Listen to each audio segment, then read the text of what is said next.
Hey guys, Artosis here, bringing you some more of the Korea-China Invitational League. This is a 9-game series between BishOp and Fengzi. We have Fengzi here in the top right of Polypoid, and in the bottom right we have BishOp. A very excellent game number one, really interesting strategies and tactics used by both players.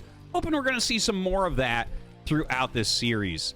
Don't forget, this is a 9-game series. They're going to play all 9 maps, so hopefully it's a nice close one. We'll see about that. But yeah, let's get into this one and see what Fengzi has planned for us. And actually, like, you know, I almost say that just as a reaction because Fengzi is, you know, the Chinese player coming in as the underdog. But honestly, BishOp's the one that opened up with something very strange, and then there was... you know, the counterplay from Fengzi in game 1. So I guess maybe BishOp has some more crazy plans for this series as well. Either way, thank you for checking out ArtosisCasts. Really hope you guys are enjoying. Always working hard on this channel. And yeah, I hope you like the Korea-China Invitational League. I very much enjoy, like, obviously watching the absolute best, like, ASL champions play each other is fantastic. But that tier below, you know, players like BishOp that are getting into ASL but not winning yet, I find these games oftentimes to be, well, sometimes more entertaining because, you know, really when you think about the type of game that you want to see, like the games that are like really close and crazy, like base trades and stuff, the thing is you need some mistakes for stuff like that to happen. A lot of times, like a perfectly played game from a pro is actually the least fun one to watch because they just nail it and you die and that's it. It's like, oh, you made one mistake, you're dead now, which actually doesn't happen that often in StarCraft 1 anyways. But yeah, just throwing it out there. You know, these guys both ridiculously high MMR. Like BishOp is like a 2,700 plus player. You know, right now the ladder is kind of funky, so those numbers don't mean quite as much as before, but Fengzi is very, very high up. I think he's like 2,500 or so. So like a really excellent Zerg player. And honestly, when you have numbers like that, it really can go either way. Up at the top, like the air is so thin at those high MMRs that sometimes it doesn't mean as much as it seems.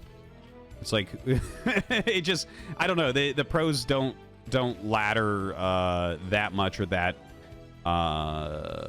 what do you call it, like that competitively, I guess is the right word to say. Like they'll leave a lot of games. They're not like looking to necessarily get high MMR, whereas a player like Fengzi more likely utilize that for practice to get to play against these pros, right?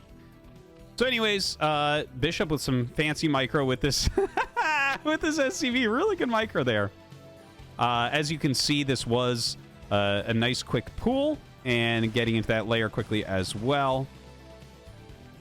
And BishOp, in the meantime, just producing solidly off of 1 barracks. He is keeping this SCV alive. Definitely wants to check in on how many lings are being made. Does he need a bunker or anything like that? We have the second barracks being started right along with the gas. So this is like... We'll see if it's going to be an Academy Rush. Yeah, it looks like it's going to be the 3 Depot Academy Rush. And this is like a safer version, but you're less likely to be able to do anything with the actual move out. Okay, these builds are very, very tight for Terran.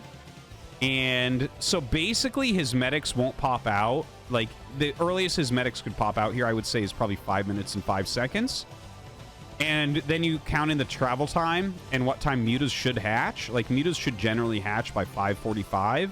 So it's like, okay, you got to walk the medics down to here, and then you got to move forward and keep your army together with lings running around threatening.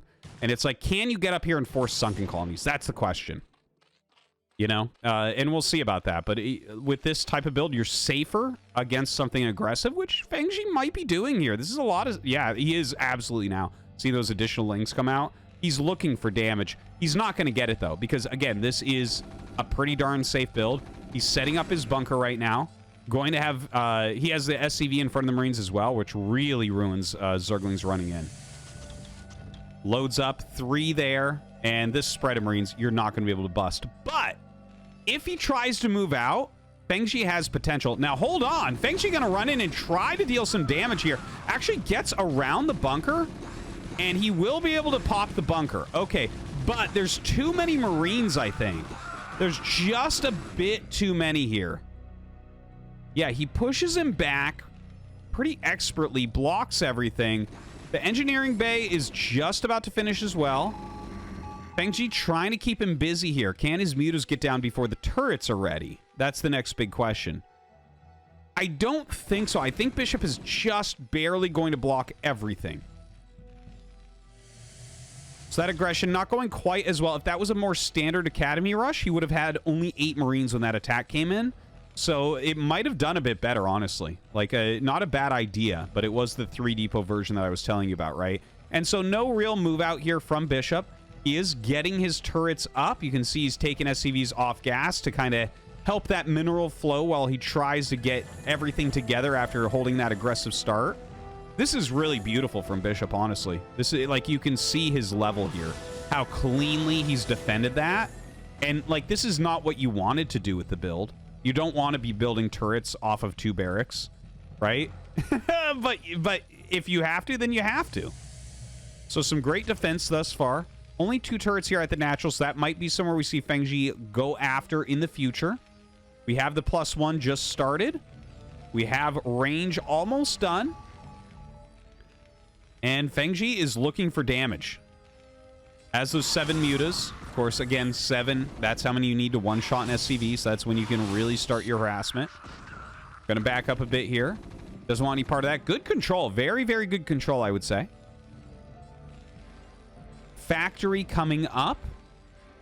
Not a lot of drones, obviously, for Fengzi, right? Don't forget, he made a ton of speedlings at the beginning, which didn't really pay off. You know, like, right now, this definitely looks very BishOp favored. Fengzi has a very good army right now. Like, he has a lot of mutas. He has a good amount of speedlings still left over.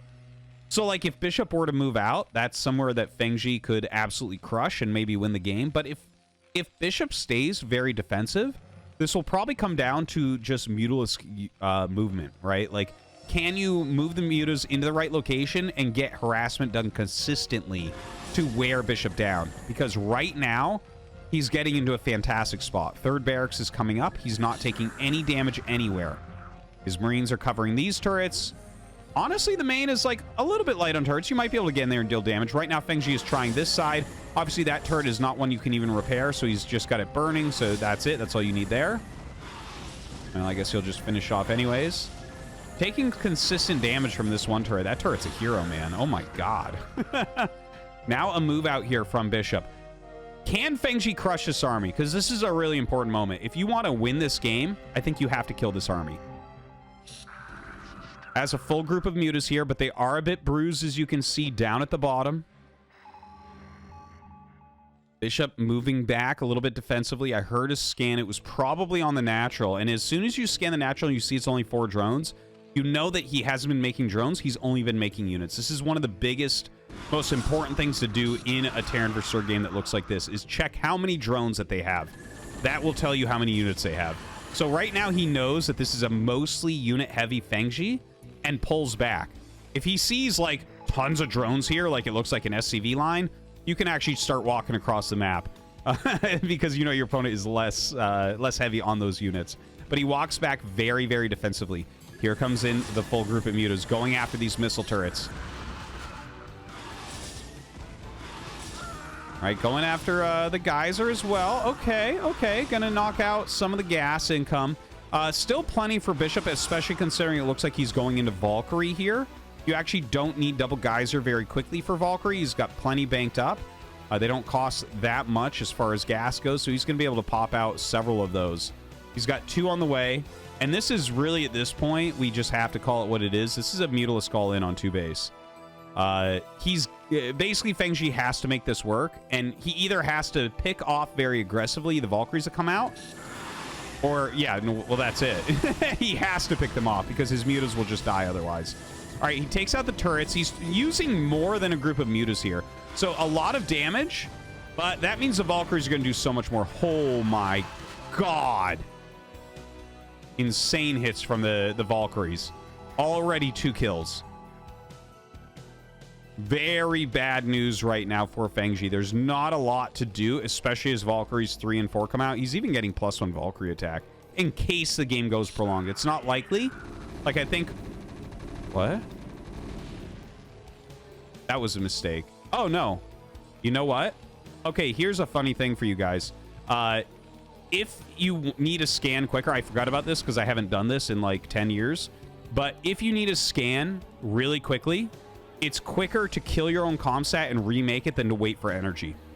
That's actually a fact right there. So that is something you can do if you absolutely need one. Anyways, the Valkyries come in and deal some massive damage. The Scourge actually doing a reasonable job of preventing additional shots, but that's going to be it. GG. BishOp wins game 2.